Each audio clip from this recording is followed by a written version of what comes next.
आज हम आपके सामने आज के समाचार पत्रों के मुख्य तथ्यों एवं संकल्पनाओं का संकलन लेकर आपके समक्ष प्रस्तुत हुआ हूँ। आशा करता हूँ कि आप इससे जरूर लाभान्वित होंगे। जेईई एडवांस का एडमिट कार्ड जारी, 26 मई को परीक्षा होगी। जेईई एडवांस 2024 का एडमिट कार्ड जारी कर दिया गया है। इसकी परीक्षा 26 मई को होगी। नेक्स्ट, आज का इतिहास। 1804 ईस्वी में नेपोलियन को फ्रांस का सम्राट घोषित किया गया था। 1912 ईस्वी में पहली भारतीय feature length film Shri Pundalik release हुई थी। नेक्स्ट, 1974 ईस्वी में पोखरण में अपना पहला भूमिगत परमाणु बम परीक्षण करके भारत परमाणु शक्ति संपन्न देश बना था। नेक्स्ट, चीन में विदेशी निवेश कम हो रहा है, इससे भारत को लाभ मिल रहा है। क्या मिल रहा है लाभ? संयुक्त राष्ट्र के आर्थिक और सामाजिक मामलों विभाग के आर्थिक विश्लेषण एवं नीति प्रभाग में वैश्विक आर्थिक निगरानी शाखा के प्रमुख हामिद रशीद ने कहा कि भारत को अन्य पश्चिमी स्रोतों से भारत में आने वाले अधिक निवेश से भी लाभ हो रहा है, क्योंकि चीन में कम से कम विदेशी निवेश जा रहा है। भारत कई पश्चिमी कंपनियों के लिए एक वैकल्पिक निवेश स्रोत या गंतव्य बन गया है। मुझे लगता है कि इससे भारत को फायदा हो रहा है। वह वैश्विक आर्थिक स्थिति एवं संभावनाएं 2024 के मध्य वर्ष के ताज़ा अनुमानों पर जानकारी दे रहे थे। उन्होंने अनुमान जताया कि 2024 से भारत की अर्थव्यवस्था लगभग 7% की दर से बढ़ेगी। यह मुख्य रूप से मजबूत सार्वजनिक निवेश और लचीली निजी खपत से प्रेरित है। भारत की वृद्धि दर दुनिया में सबसे अधिक है। 2027-28 तक बन सकता है तीसरी बड़ी अर्थव्यवस्था। नेक्स्ट, 173 कॉलेजों में प्रधानाचार्यों की अस्थायी नियुक्ति के लिए कम से कम 1 से 25 जून तक करें ऑनलाइन आवेदन। 173 कॉलेजों के प्रधानाचार्यों की अस्थायी नियुक्ति के लिए 1 से 23 जून तक ऑनलाइन आवेदन करने के लिए डेट दिया गया है। बिहार के विश्वविद्यालय के 173 अंगीभूत कॉलेजों में प्रधानाचार्यों की अस्थायी नियुक्ति के लिए 1 जून से ऑनलाइन आवेदन की प्रक्रिया शुरू होगी। बिहार विश्वविद्यालय सेवा आयोग के पोर्टल पर 25 जून तक आवेदन लिए जाएंगे। आवेदन की डाउनलोड हार्ड कॉपी और सभी आवश्यक दस्तावेज आयोग के कार्यालय में स्पीड पोस्ट या निबंधित डाक से 10 जुलाई तक जमा कराना अनिवार्य होगा। आयोग ने इस संबंध में पूरी जानकारी अपनी वेबसाइट पर अपलोड कर दी है। आयोग के मुताबिक कामेश्वर सिंह दरभंगा संस्कृत विश्वविद्यालय के 15, जयप्रकाश विश्वविद्यालय के 10, जयप्रकाश विश्वविद्यालय छपरा में अवस्थित है।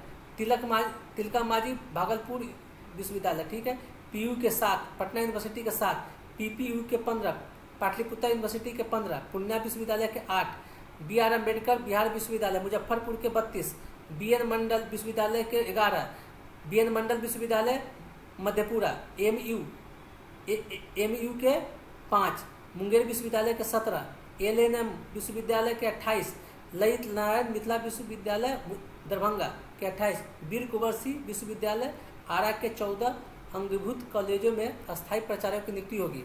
आयोग ने वेबसाइट पर पदों की संख्या भी जारी की है।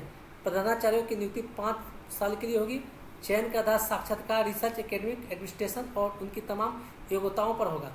साक्षात्कार के बाद एकीकृत मेरिट लिस्ट निकालेगी। बिहार विश्वविद्यालय सेवा आयोग के अध्यक्ष प्रोफेसर गिरीश कुमार ने बताया कि सब कुछ ठीक रहा तो अगस्त तक राज्य के अंगीभूत कॉलेजों को प्राचार्य मिल जाएंगे। राज्य का साख जमा अनुपात बढ़कर हो सकता है 58.5%। बैंकों का बिहार के लोगों को कर्ज देने के मामले में नजरिया बदल रहा है। यह वित्तीय समावेशन वाले टॉपिक में महत्वपूर्ण हो सकता है।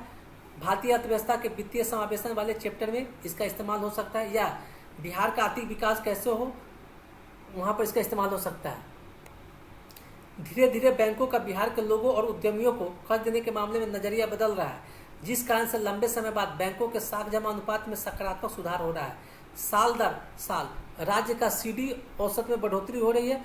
वर्ष 2023-24 की अंतिम तिमाही में राज्य का औसत साख जमा अनुपात बढ़कर 58.5% होने की संभावना है। हालांकि यह औसत अभी भी राष्ट्रीय औसत 76.7% से काफ़ी कम है। कुछ पशु एवं मत्स्य पालन जैसे सेक्टर में अभी भी बैंक ऋण देने में हाथ पीछे खींच रहे हैं। राज्य सरकार लगातार बैंकों पर CD औसत बढ़ाने के लिए दबाव बनाती रहती है। अगर बात जिलों की करें तो राज्य का एकमात्र जिला पूर्णिया है, जिसका साख जमा अनुपात राष्ट्रीय औसत से अधिक है। दरअसल भारतीय रिजर्व बैंक के अनुसार बैंकों को जमा की तुलना में 70% ऋण देने का प्रावधान है, लेकिन बैंक इस प्रावधान के अनुसार ऋण नहीं देते हैं। साख जमा बढ़ाने का आशय यह है कि बैंक ने ऋण चाहने वाले को ऋण दिया है, इससे राज्य की अर्थव्यवस्था में तेजी आती है, उद्योग धंधे का विकास होता है। बिहार में राज्य सरकार की इथेनॉल नीति के कारण 3-4 बड़ी कंपनियां इथेनॉल प्लांट लगाने के लिए आई और बैंकों ने इन कंपनियों को ऋण दिया। जून के दूसरे सप्ताह में हो सकती है SLBC की बैठक। राज्य स्तरीय बैंकर्स समिति की बैठक जून के दूसरे सप्ताह में हो सकती है।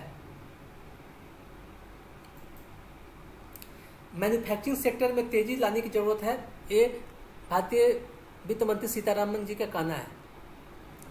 वित्त मंत्री निर्मला सीतारामन ने शुक्रवार को कहा कि देश को वैश्विक मूल्य श्रृंखला में अपनी हिस्सेदारी बढ़ाने और आत्मनिर्भर बनने के लिए अपने मैन्युफैक्चरिंग क्षेत्र में तेजी लाने की जरूरत है। वह CII confederation of Indian industries वार्षिक व्यापार शिखर सम्मेलन में भारतीय उद्योगों के प्रमुख को संबोधित करे थे।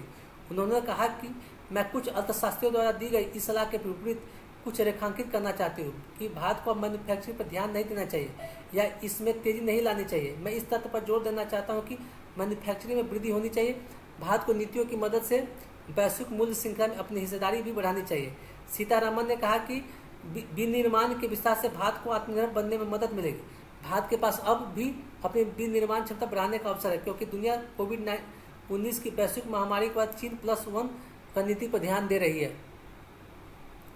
वैश्विक निवेश स्थलों की सूची में भारत शीर्ष पर है। कैपजेमिनी रिसर्च इंस्टीट्यूट की मई में जारी रिपोर्ट का हवाला देते हुए उन्होंने कहा कि यूरोप और अमेरिका में वरिष्ठ अधिकारियों के निवेश स्थलों की सूची में भारत शीर्ष पर है, जो चीन पर अपनी निर्भरता कम करना चाहते हैं। सर्वेक्षण में शामिल करीब 760 अधिकारियों में से 65% ने कहा कि वे भारत में उल्लेखनीय रूप से निवेश बढ़ाने की योजना बना रहे हैं। उन्होंने कहा कि यह अपने आप में हमारे भारतीय उद्योग को काफ़ी बड़ा दायरा प्रदान करता है। नेक्स्ट, ये हो चुका है चीन में विदेशी निवेश, भारत को मिल रहा लाभ।